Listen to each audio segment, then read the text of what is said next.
일본의 한 기업가가 소장 중인 백제시대 국보급 불상이 최근 중국으로 넘어간 것으로 확인됐습니다. 문화재청은 직접 환수에 나서겠다는 말만 해놓고 사실상 방치한 것으로 드러났습니다. 마지막 3기 신도시 후보지가 공개됐습니다. 고양시 창릉동과 부천시 대장동, 서울과 수도권 곳곳이 지정됐습니다.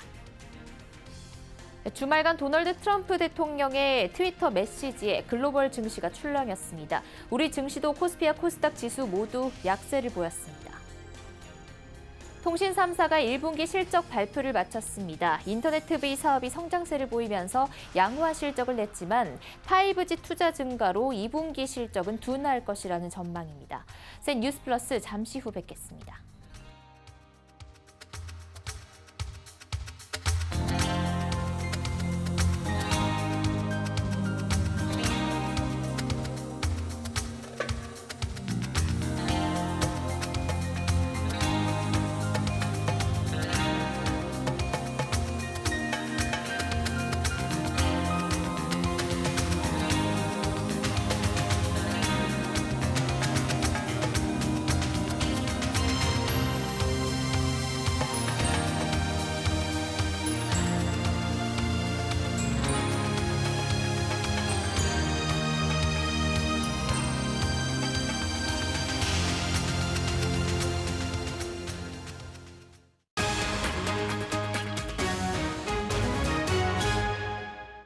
시청자 여러분 안녕하십니까? 센 뉴스 플러스 양한나입니다. 최근 일본에서 소재가 확인된 국보급 백제시대 불상이 일본에서 중국으로 넘어가 전시될 예정인 것으로 드러났습니다. 문화재청장은 지난해 국정감사에서 이 불상 환수를 추진하겠다고 밝혔지만 이후 어떤 접촉도 하지 않았고 중국으로 이 국보가 넘어간 사실도 몰랐던 것으로 확인됐습니다. 유민호 기자입니다. 백제시대를 대표하는 불상으로 한국 불교 조각사의 최고 걸작으로 꼽히는 금동관음보살상. 지난 1907년 충남 부여에서 출토돼 일제강점기 때 일본으로 넘어갔습니다. 2년 전 일본 현지 기업가가 소장하고 있는 것으로 확인된 뒤 문화대청과 국립중앙박물관이 지난해부터 국내 환수를 위한 협의를 추진했습니다. 협상은 돈 문제로 결렬됐습니다. 우리 측은 불상을 사들이는데 42억 원을 책정했지만 소장자는 150억 원을 요구했기 때문입니다. 지난해 10월 국정감사에선 이를 두고 범정부적인 대책이 필요하다는 지적이 나왔습니다. 이에 문화대청은 직접 환수에 나서겠다고 밝혔지만 반년이 넘도록 실무 단계에서조차 일본 소장가 측과 일체의 접촉이 없었던 것으로 확인됐습니다. 중간상을 통하지 않고 소장자 측과 직접 그분의 동태나 이런 걸 예의주시하면서 직접 환수 또는 협상에 나설 예정입니다. 문화대청이 손 놓고 있는 사이에 최근 불상이 일본에서 중국으로 반출된 사실이 드러났습니다. 문화계에 따르면 올해 초 중국 상하이 박물관과 불교미술학계가 소장자와 접촉한 후 다음 달 상하이 박물관 상설 전에 불상을 전시하는 데 합의한 것으로 알려졌습니다. 문화대청은 중국으로 불상이 넘어간 사실도 언론 보도를 통해 지난 주말 인지했습니다. 물론 이제 어저께 저 인터넷에 뜨고 그래서 제가 조금 미리 좀 보긴 했습니다만 네. 저희도 이제 연휴고 그래서 오늘 어떻게 할지 조금 의논 중입니다, 지금. 소장자의 한 국내 관계자는 국정감사 이후 문화대청으로부터 어떤 접촉도 없었다고 밝혔습니다. 해외 문화재 환수를 전담하는 문화재청 산하 국외 소재 문화재재단은 환수가 사실상 멈춘 상황이라고 말했습니다. 자료를 모으고 있고 네. 또 소장가하고 이제 접촉 그런 것도 좀 알아보고는 있습니다만 아직 진행되지는 못했습니다. 문화계에선 중국 측이 전시에 그치지 않고 매입에 나설 수 있다는 우려가 나옵니다. 중국 전시를 거쳐서 일본 전시까지 나간다는 그런 얘기 들었는데 혹시 중국 쪽에서 이런 그 불상에 대해서 매입의 그런 걸 가능성을 내세운 게 아닌가 싶어서 약간 불안하기도 하고요. 문화대청이 손 놓은 사이 백제의 미소로 불리는 금동관음보살상이 중국의 소유물로 넘어갈 수 있다는 우려가 높아지고 있습니다. 서울경제TV 유민호입니다. 정부가 오늘 고양시 창릉동과 부천시 대장동을 3기 신도시로 지정했습니다. 이곳에 5만 8천 가구를 공급하고 서울과 수도권 곳곳에 도심 국공유지 등을 활용해 5만 2천 가구를 공급하는 등 총 11만 가구를 공급하기로 했습니다. 이로써 지난해 9월과 12월에 지정된 남양주 왕숙, 하남 교산 등 19만 가구에 더해 총 30만 가구에 달하는 새 신도시 공급이 마무리됐습니다. 정창신 기자입니다. 경기도 고양시 창릉동과 용두동, 화전동 일대 813만 제곱미터 부지에 3만 8천 가구가 공급됩니다. 서울 은평 뉴타운 면적의 2배가 넘는 규모입니다. 정부는 오늘 고양 외에 부천시 대장동 일대 343만 제곱미터에도 2만 가구를 공급해 3기 신도시 지정을 마무리했습니다. 서울 수요를 수도권으로 분산시켜 집값 안정세를 이어가겠다는 의지를 나타낸 겁니다. 최근 주택시장은 지난해 발표한 9.13 대책과 수도권 주택 공급 확대 대책 등의 효과로 하향 안정세가 지속되고 있습니다. 정부는 최근의 시장 안정세가 오랜 기간 보다 확실하고 굳건하게 자리 잡아야 한다고 생각합니다. 이날 지정된 3기 신도시엔 지하철과 자동차 전용 도로를 신설해 서울 접근성을 높이기로 했습니다. 우선 정부는 서울 은평구에 있는 지하철 6호선 세전역에서 고양시청까지 고양선을 새로 신설합니다. 여기에 일산 백석동부터 서울 문산 고속도로를 연결하는 자동차 전용도로 4.8km 구간을 신설해 자유로 이용 차량을 분산한다는 보관입니다. 부천 대장신도시엔 김포공항역과 부천 종합운동장역 17.3km를 잇는 슈퍼 BRT가 설치됩니다. BRT는 버스 전용 차로를 급행으로 운행하는 운송수단인데 이에 더해 교차로에 교량 등을 설치해 정지 없이 이동하도록 할 계획입니다. 여기에 고강 IC를 신설해 광명 서울 고속도로의 접근성을 개선할 계획입니다. 이렇게 되면 부천 대장동에서 서울 사당까지 30분대 이동이 가능할 것으로 관측됩니다. 전문가들은 서울 접근이 쉬운 수도권에 대규모 주택 공급이 이뤄지는 만큼 서울 주택 수요가 분산될 것으로 관측하고 있습니다. 고양과 부천 일대에 대규모 신도시가 들어섬으로써 강남보다는 강북 지역, 수도권에서는 서부 지역 주택 수요를 분산하는 효과가 있을 것으로 보이고요. 이에 따라서 이 지역의 주택시장 안정에 도움이 될 것으로 예상이 됩니다. 한편 정부는 고양 창릉, 부천 대장 신도시 외에 서울 사당역 복합 환승센터, 창동역 복합 환승센터, 왕십리역 철도부지 등 서울 내에도 총 1만 가구의 주택을 공급할 계획입니다. 서울경제TV 정창신입니다. 트럼프 쇼크의 글로벌 증시가 또 출렁였습니다. 오늘 우리 시장도 코스피와 코스닥 지수 모두 약세를 보였는데요. 미중 무역 분쟁 우려가 다시 반복되면서 당분간 증시 변동성이 확대될 것이라는 전망이 나옵니다. 앵커 리포트입니다.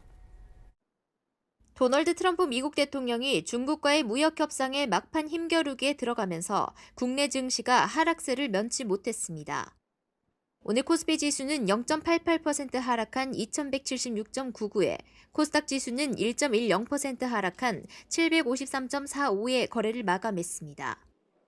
트럼프 대통령은 전날 트위터를 통해 중국 수입품에 대한 관세율을 기존 10%에서 25%로 인상하겠다는 방침을 밝혔습니다.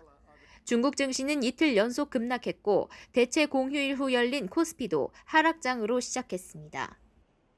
트럼프 대통령의 발언이 단순히 중국을 겁주기 위한 으름장인지 실제로 관세 인상을 단행할지 여부는 미지수입니다.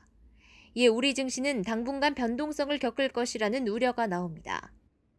여기에 더해 경제 성장률 전망치는 연초 이후 하향 조정되고 실적 컨센서스도 낮아지는 등 펀더멘털 요소 부진으로 증시는 박스권 흐름을 이어갈 전망입니다. 투자자들이 그 인사이트를 갖기가 힘든 이슈 같아요. 뉴스 플로우에 따라서 이리저리 흔들릴 수밖에 없는데 예측하기 힘든 트럼프의 보호무역이나 이런 거보다는 경기의 흐름 자체가 좀 중요할 것 같은데 좋아지더라도 좋아지는 강도가 좀 약한 반등이 아닐까 싶습니다. 주가지수가 2200 언저리에서는 위로 많이 올라가긴 좀 힘들지 않을까 생각을 하고 있습니다. 이제 시장의 주목은 중국 협상단의 미국 방문 여부에 쏠리는 가운데 이경민 대신증권연구원은 증시의 불확실성에 대비하기 위해서는 수출주와 경기 민감주의 비중을 줄이고 배당주와 안정성이 높은 내수주, 경기 방어주를 주목하라고 조언했습니다.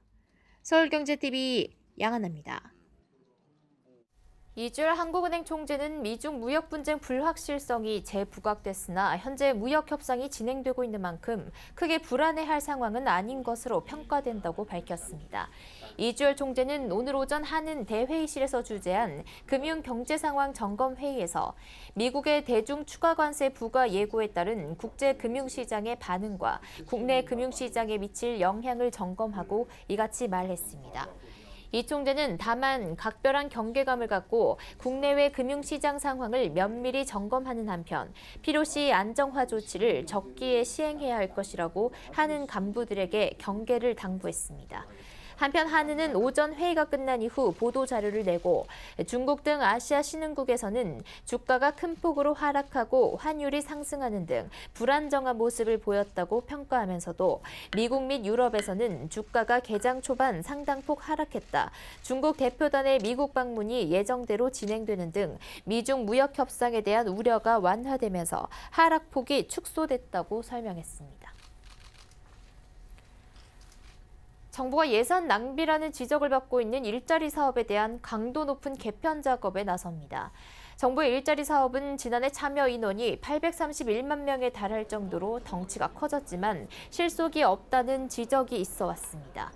고용노동부가 국무회의에 보고한 재정지원 일자리 사업 평가 및 개선 방안에 따르면 지난해 일자리 사업에 참여한 사람은 831만 명으로 집계됐습니다.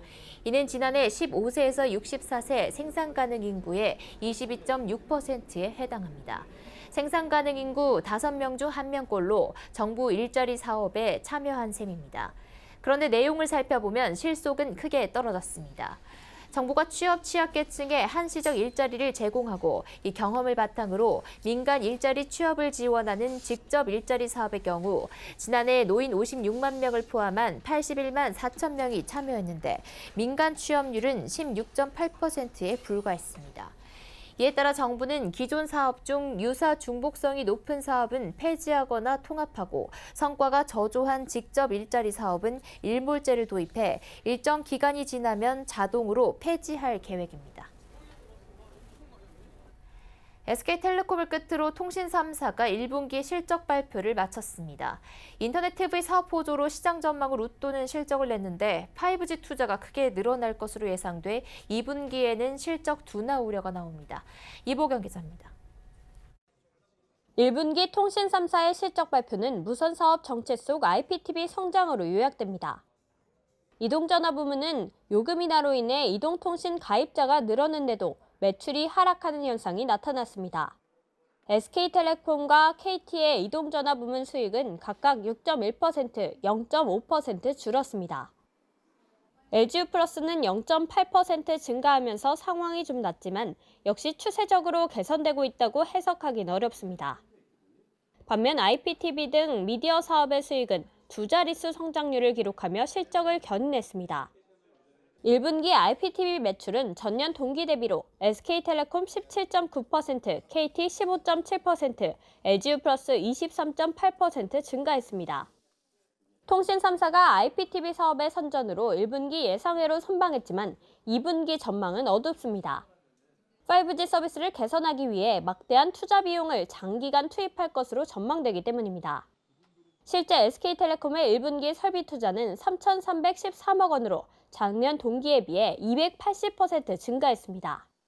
KT와 LG유플러스 역시 각각 133%, 34.8% 늘어났습니다. 또 올해 설비 투자는 작년보다 1조 원가량 늘어날 것이라는 예상이 나옵니다. 한편 5G 전환으로 인한 무선 사업 실적 개선 효과는 하반기부터 나타날 전망입니다. 서울경제TV 이보경입니다.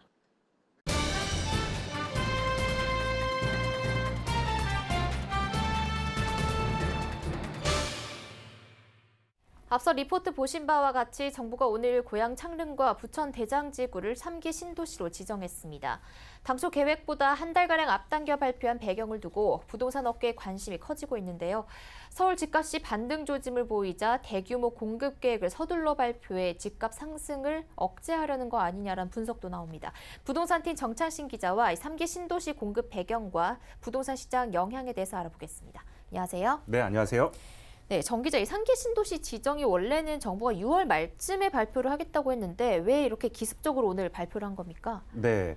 자, 정부는 지난해 9월이죠. 이 3기 신도시 총 30만 가구를 공급하겠다 이렇게 밝혔었는데요. 작년 12월까지 19만 가구의 입지를 공개하면서 이 나머지 11만 가구는 이 올 상반기 중, 그러니까 말씀하신 대로 6월 말쯤 공개하겠다 이렇게 밝힌 바 있습니다. 그런데 지난 주말부터 3일 연휴가 끝난 오늘이죠. 갑자기 나머지 3기 신도시 입지를 발표를 한 건데요. 이 앞서 레포트 봤듯이 고양 창릉지구에 3만 8천 가구가 공급이 되고 또 부천 대장지구에 2만 가구 포함해서 총 11만 가구의 공급 계획을 모두 쏟아낸 겁니다. 이 업계에서는 이 서울 아파트 값이 25주 연속 하락하고 있는 가운데 이 지난주에 강남구 아파트 값이 마이너스에서 0%로 보합으로 전환이 됐거든요. 그러니까 상황이 이렇자 이 서둘러 신도시 발표를 한 게 아니냐 이렇게 분석을 좀 하고 있습니다. 전문가의 얘기를 한번 들어보시죠. 집값 안정에 대한 의지가 굉장히 강하고 그에 대한 시그널을 보여주고 싶었다고 생각이 돼요. 최근에 강남권을 중심으로 재건축 가격이 오름세를 나타내기도 하고 또 강남권의 전체 주간 아파트 변동률이 0%를 기록하면서 급매물 소진 이후에 가격 낙폭이 둔화되거나 보합세를 보이고 있었거든요. 네, 전문가의 얘기대로 대규모 공급이 이뤄지면 그 수요가 분산이 되면서 집값 안정 효과가 있겠는데요. 정부는 이 3기 신도시 지정을 왜 앞당겼다고 말합니까? 네.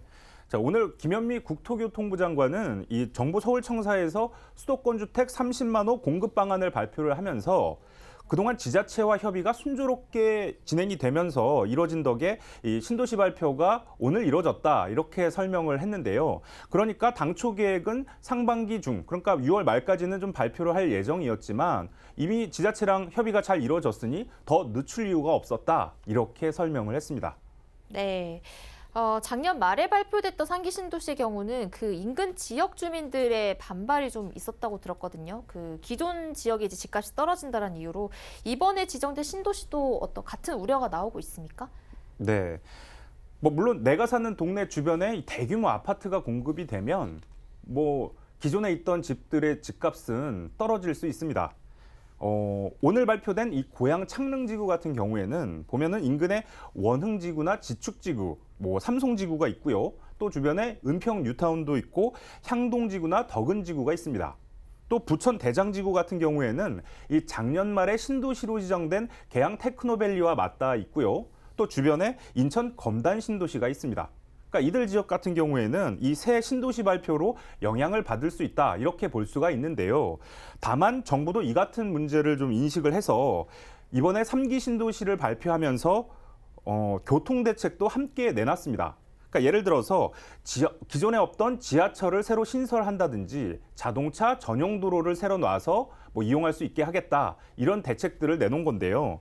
이렇게 되면 신도시에 입주하는 이 주민들뿐만이 아니고 신도시 주변에 기존에 살던 주민들도 이런 개선된 교통 환경을 같이 누릴 수 있는 거거든요. 그래서 내가 사는 집 주변에 대규모 공급이 이루어져서 집값이 떨어지겠다라고 생각하기보다는 이번 3기 신도시 같은 경우에는 교통 환경도 덩달아 개선되니 교통 호재로 작용하겠다 이렇게 볼 수 있는 겁니다. 네, 그러니까 30만 가구나 공급이 되지만 또 교통 호재가 추가가 되면서 기존 지역 집값이 크게 떨어질 우려는 없겠습니다. 그럼 이 신도시 분양은 언제쯤 될까요?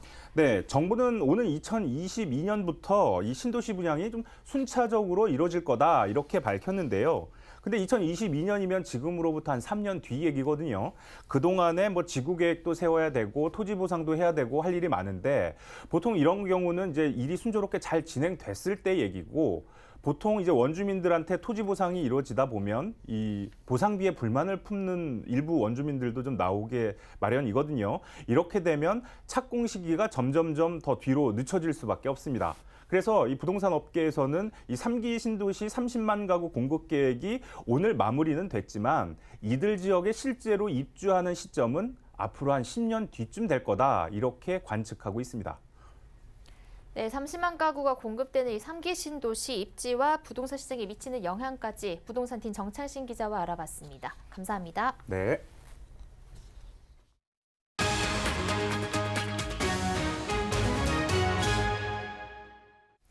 창업기업이 아닌 중소기업도 증권형 크라우드 펀딩으로 자금을 모집할 수 있고 창업투자회사가 창업벤처사모펀드를 설립할 수 있도록 한 자본시장법 개정안이 국무회의를 통과했습니다.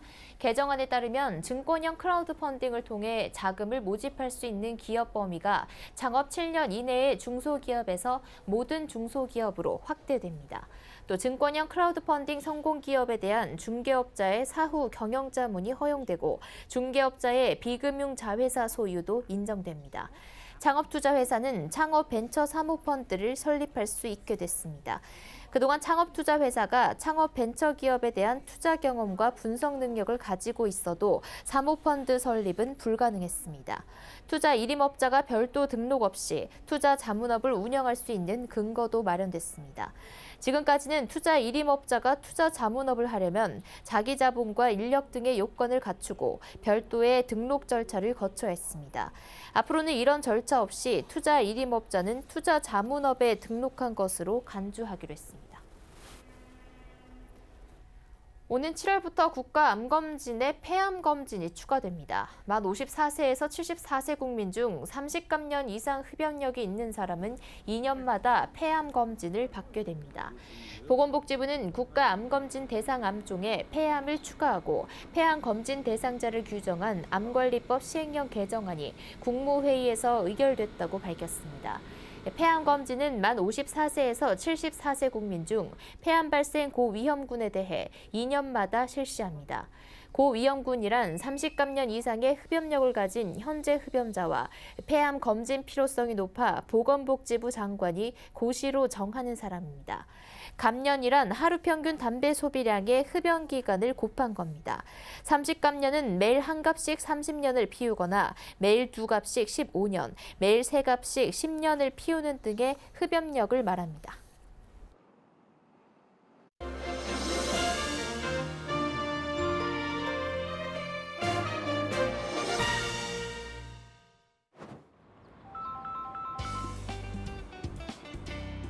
네, 김성훈입니다. 우리는 이렇게 터치 한 번으로 전화를 받을 수 있지만 여기에는 수많은 기업들의 기술과 노력이 숨어 있습니다. 오늘 IR+에서는 통신에 꼭 필요한 광전송 장비뿐만 아니라 최근에는 사물 인터넷 사업 분야에서도 두각을 나타내고 있는 우리넷을 만나봅니다.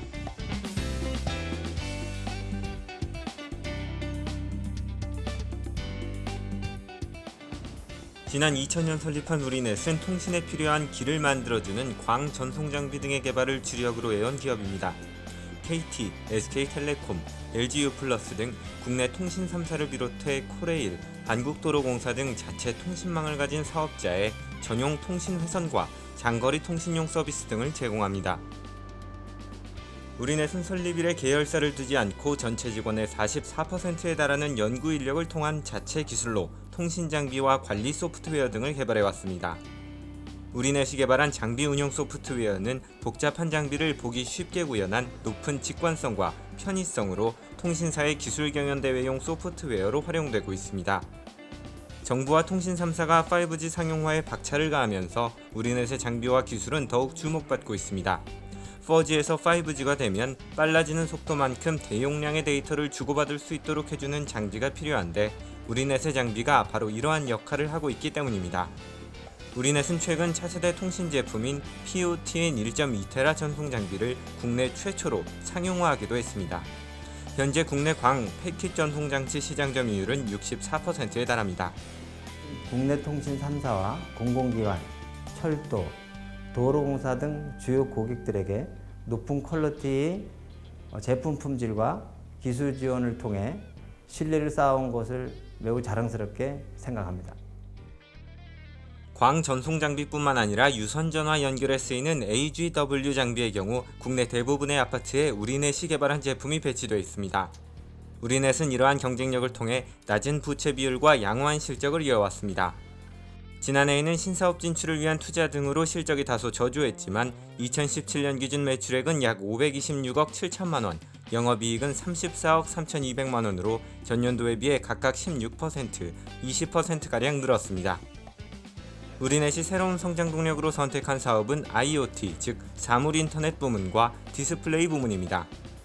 먼저 사물인터넷 부문에서 우리넷은 LTE를 활용한 인터넷 연결 모뎀, 모듈 등을 생산하고 있습니다. 지난해 펜텍에서 IoT 사업 분야를 인수, 전문가를 영입해 사업을 시작한 우리넷은 전파 방해를 막을 수 있는 챔버 시설을 갖추고 철저한 검사를 거쳐 장비와 서비스를 개발하고 있습니다. 이러한 장비는 최근 주목받고 있는 가정용 사물인터넷 분야뿐만 아니라 지진이나 미세먼지 측정, 교통 등 다양한 분야에서 사용됩니다.